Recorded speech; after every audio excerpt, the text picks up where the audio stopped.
તો હેલો નમસ્તે, જય માતાજી, જય કષ્ટભંજન દેવ, બધાને ગુડ મોર્નિંગ. આપણે સવારે આવી ગયા છીએ ઓફિસે બધું કામ પતાવી લીધું છે અને બેઠો પછી મને એવું લાગ્યું આજના વ્લોગમાં હું કંઈક તમારી યારે શેર કરું કે જે મને ગમ્યું. ભલે એક બે વ્યક્તિએ કર્યું પણ મને ગમ્યું. એનું મેઇન કારણ એ હતું કે મેં જ્યારથી વ્લોગિંગ ચાલુ કર્યું એ પછી એક બે છોકરા એવા છે કે જેને મારામાંથી જોઈને શીખ્યા હોય કે કોઈ બીજામાંથી જોઈને શીખ્યા હોય, પણ એને ચાલુ કર્યું છે વ્લોગિંગ.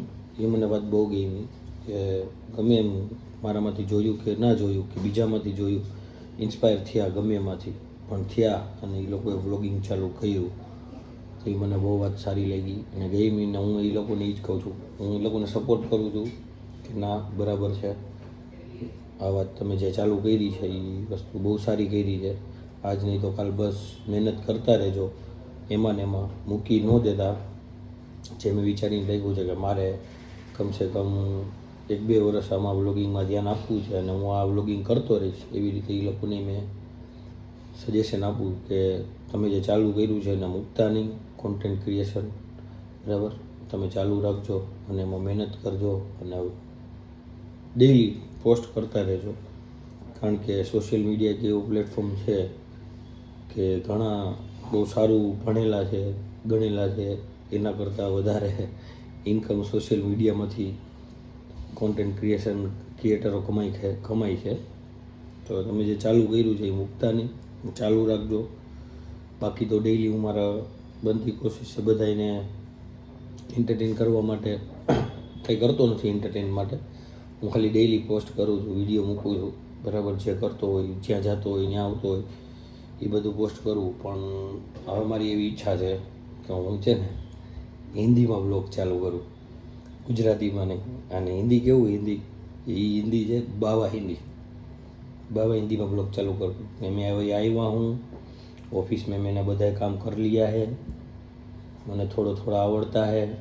એ પ્રમાણનું હિન્દી મારે ચાલુ કરવું છે કે માણસોને ગમે તો વધારે થોડું જોવે, એને શેર કરે, થોડા હશે, એન્ટરટેન થાય. એ માટે થઈને મારે એ ચાલુ કરવું છે હિન્દીમાં. એટલે હવેથી જે મારો વ્લોગ આવશે એ બધા બાવા હિન્દીમાં આવશે અને ખરેખર મજા આવશે. કારણ કે હિન્દી બોલવું, ગુજરાતી બોલવું અને ગુજરાતી ને હિન્દી મિક્સ કરીને બાવા હિન્દી બોલવું ને એ બહુ અઘરું છે. આમ સહેલું છે અને આમ અઘરું છે, પણ આવશે મજા. કારણ કે માણસને સાંભળવાની મજા આવે. એટલે મારી એવી ઈચ્છા છે કે હું આ ચાલુ કરું બરાબર. બાકી તો આજનું ડેઈલી વ્લોગિંગ મારે જે કરવાનું છે એ હું કરીશ. આજે કંઈ કામ છે નહીં એટલું બધું, બસ ઓફિસનું કામ હતું એ પતી ગયું છે અને હવે છે ઘરે જવાનું છે. થોડી મારી બેબીની તબિયત ખરાબ છે તો હું એની જરાક જોઈ લઈશ ઘરે જઈને કેવું છે કેવું નહીં. નકર એને હોસ્પિટલ લઈને જવું પડશે. કારણ કે એને કાંઈ થાય તો મને સહન ન થાય. કારણ કે હજી નાની છે મારી રૂહા, અને રાતે એ જાગતી હતી, રાતે એને તાવ આવતો હતો થોડો. પણ અત્યારે એના મમ્મીનો ફોન હતો કે સારું છે, ઝાડા જેવું થઈ ગયું છે, એને નોર્મલ છે, ઝાડા છે અને થોડો તાવ છે, એટલું બધું નથી. પણ જોઈએ બપોર સુધીમાં હું જોઉં છું, એને સારું હશે તો ઠીક છે. બાકી હોસ્પિટલ જવું પડશે, એના માટે દવા લેવી પડશે. તો તમને હું આગળ તો આપણું સવારનું કામ થઈ ગયું છે કમ્પ્લીટ. આપણે સવારે આજે વહેલા આવી ગયા હતા અને અત્યારે હું જાઉં છું નાસ્તો કરવા. જેમ કે મને લાગી છે ભૂખ. હું આજે વહેલું જાગી ગયો હતો ને એટલે સવારમાં કાંઈ નાસ્તો કરતો નથી, હું તમને ખબર છે. એટલે અત્યારે જાઉં છું નાસ્તો કરવા. તો ગાઈસ હું ફિલહાલ આવી ગયો છું તિરુપતિ મદ્રાસ કાફે. કારણ કે અહીંયા મસ્ત નાસ્તો મળે છે. હું અહીંયા ઢોસા મને બહુ ભાવે એટલે હું અહીંયા ખાવા આવ્યો છું. સરસ ઢોસા મળે છે અહીંયા, એટલે આવી ગયો છું અંદર. 2 મિનિટ તો તમને બતાવું, ચાલુ રાખજો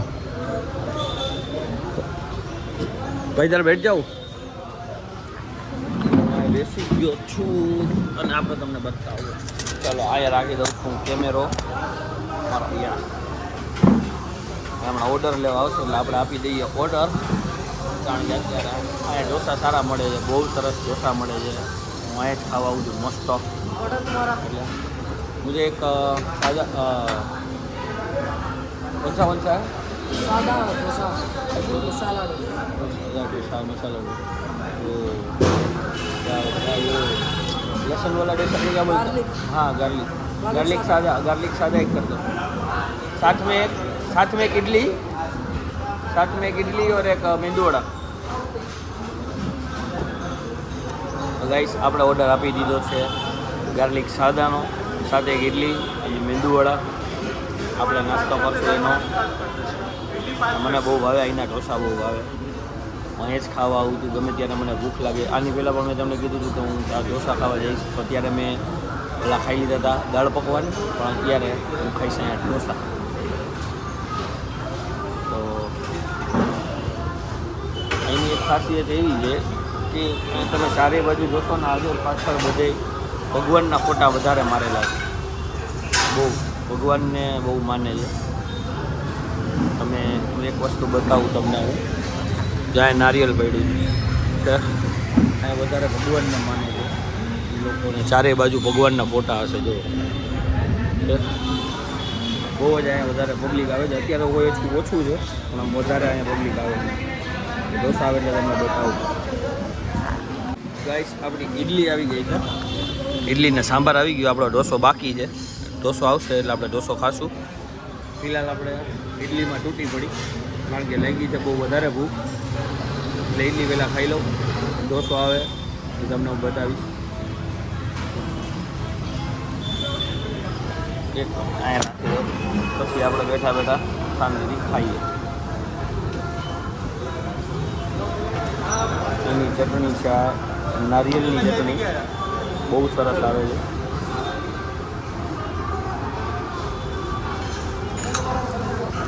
એટલે આ વાટકીમાં ટમેટાની ચટણી છે, આ પણ બહુ સરસ આવે છે.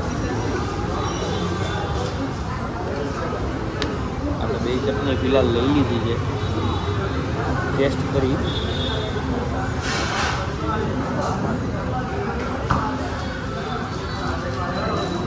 સરસ છે. સાંભાર કેટલી વાર લાગશે? બહુ મસ્ત છે. અનલિમિટેડ મળે અહીંયા સાંભાર, તમારે જેટલો જોતો એટલો. જોકે બધી જગ્યાએ મળતો હશે પણ અહીંયા બહુ સરસ સાંભાર મળે. બધું મસ્ત ફ્રેશ વસ્તુ મળે સવારમાં.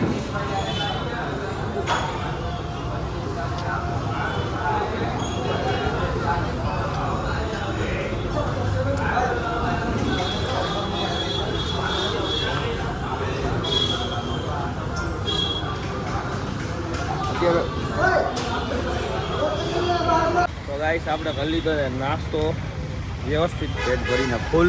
હવે કદાચ બપોરે જમવા ન મળે ને તો ચાલે એટલો કરી લીધો છે આપણે.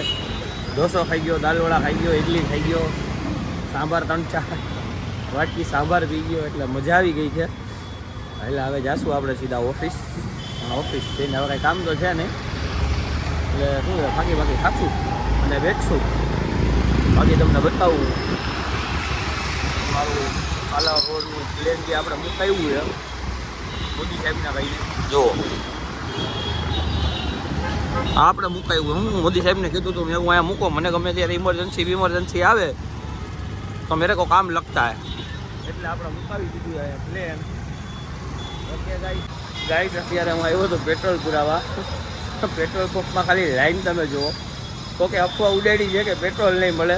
પેટ્રોલ માટેની લાઈન જુઓ તમે, આવડું બધું ટ્રાફિક છે અને હરેક જગ્યાએ આવડું બધું ટ્રાફિક છે. માણસો સમજતા નથી કે ભાઈ અફવા છે. કેમ કે આ જો હર્ષભાઈ સંઘવીએ પોતે કહી દીધું આપણા ડીવાય સીએમે કે આ બધી અફવા છે, પેટ્રોલ ફૂલ ભરપૂર માત્રામાં મળશે તો માણસોને અફવામાંથી દૂર નથી જવું. અને આટલો બધા જો લાઈનમાં ઊભા રહી જાય શું કરું? હવે જો લાઈન જો, મેં મારી ગાડી સાઈડમાં પાર્ક કરી. મારે ખરેખર પેટ્રોલની જરૂર એવું નથી, મારામાં પૂરું થઈ ગયું એટલે હું આવ્યો ને હું રેગ્યુલર આ પંપમાં પુરાવું. તો માણસો સમજતા નથી કે ભાઈ આ જે હતી ને અફવા છે, એવું કાંઈ જરૂરી નથી. કે પેટ્રોલ નહીં મળે. મળશે, બધાને પેટ્રોલ મળવાનું જ છે, બંધ નહીં થાય. તો તમે જો માણસો સમજતા નથી, શું કરવું? ફરજિયાત મારી લાઈનમાં ઊભું રહેવું પડશે, કારણ કે મારે તો પૂરું થઈ ગયું. શું કરું છું?